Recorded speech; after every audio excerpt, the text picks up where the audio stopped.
लेह की शांत सड़कों पर हिंसा अचानक भड़क उठी। प्रदर्शनकारी युवाओं यानी जेन जी ने पत्थरबाजी शुरू कर दी। बीजेपी दफ्तर को आग के हवाले कर दिया। पुलिस ने भीड़ को तितर बितर करने के लिए गोली तक चलाई। हिंसक विरोध में 4 लोगों की मौत हुई। प्रशासन ने लेह और कारगिल में BNS की धारा 163 लागू कर दी। लद्दाख में हो रहे आंदोलन के पीछे वहां रहने वालों की कुछ मांगे हैं। दरअसल लद्दाख के लोगों की मांग है कि लद्दाख को पूर्ण राज्य का दर्जा मिले और इसे संविधान की 6ठी अनुसूची में शामिल किया जाए। यह अनुसूची फिलहाल 4 पूर्वोत्तर राज्यों त्रिपुरा, मेघालय, मिजोरम और असम की जनजाति के लिए है। इसे लेकर लेह एपेक्स बॉडी और कारगिल डेमोक्रेटिक अलायंस पिछले 4 सालों से आंदोलन कर रहे हैं।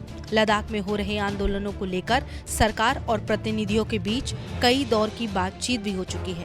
वहीं 6 अक्टूबर को फिर गृह मंत्रालय और लद्दाख के प्रतिनिधियों के बीच वार्ता होनी है। लद्दाख में हो रही इन हिंसाओं की लद्दाख के उपराज्यपाल कविंदर गुप्ता ने कड़ी निंदा की और कहा कि शांतिपूर्ण माहौल बनाए रखना बेहद जरूरी है। उन्होंने प्रशासन और कानून व्यवस्था एजेंसियों को निर्देश दिए कि हालात पर काबू पाया जाए और नागरिकों की सुरक्षा सुनिश्चित की जाए। केंद्रीय गृह मंत्रालय ने कहा कि पर्यावरणविद सोनम वांगचुक ने हिंसा के लिए लोगों को उकसाया। मंत्रालय की रिपोर्ट के अनुसार वांगचुक ने प्रदर्शन के दौरान अरब स्प्रिंग, बांग्लादेश और नेपाल के जेन जी आंदोलन का जिक्र कर युवाओं को भड़काया है। गृह मंत्रालय ने कहा कि सरकार स्टेक होल्डर से बातचीत कर रही है।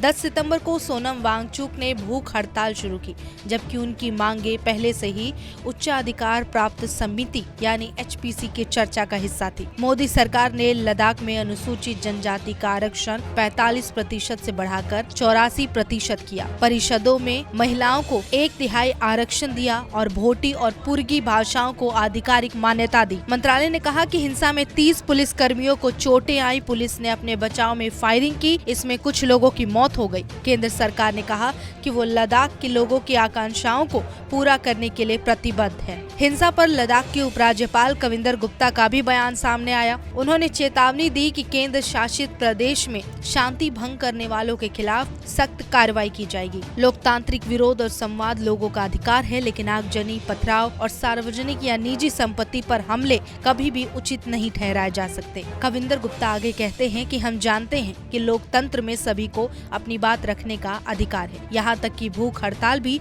लोकतांत्रिक परंपराओं का हिस्सा है। लेकिन पिछले 1-2 दिनों में हमने देखा कि लोगों को भड़काया जा रहा है। नेपाल और बांग्लादेश से तुलना की जा रही है। निजी कार्यालयों और घरों में आग लगाने की कोशिश की जा रही है। पथराव किया जा रहा है। ये लद्दाख की परंपरा नहीं है। उन्होंने कहा कि कुछ निजी स्वार्थ के लिए इलाकों को अस्थिर करने की कोशिश की जा रही है। इस हिंसा के पीछे जो भी लोग हैं, उनकी पहचान की जाएगी और उन्हें जवाबदेह ठहराया जाएगा। उन्होंने युवाओं से संयम बरतने की भी अपील की है।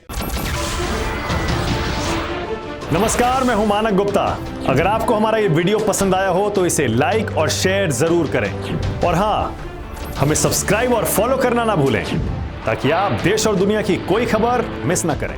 तो जुड़े रहिए हमारे साथ और देखते रहिए News 24।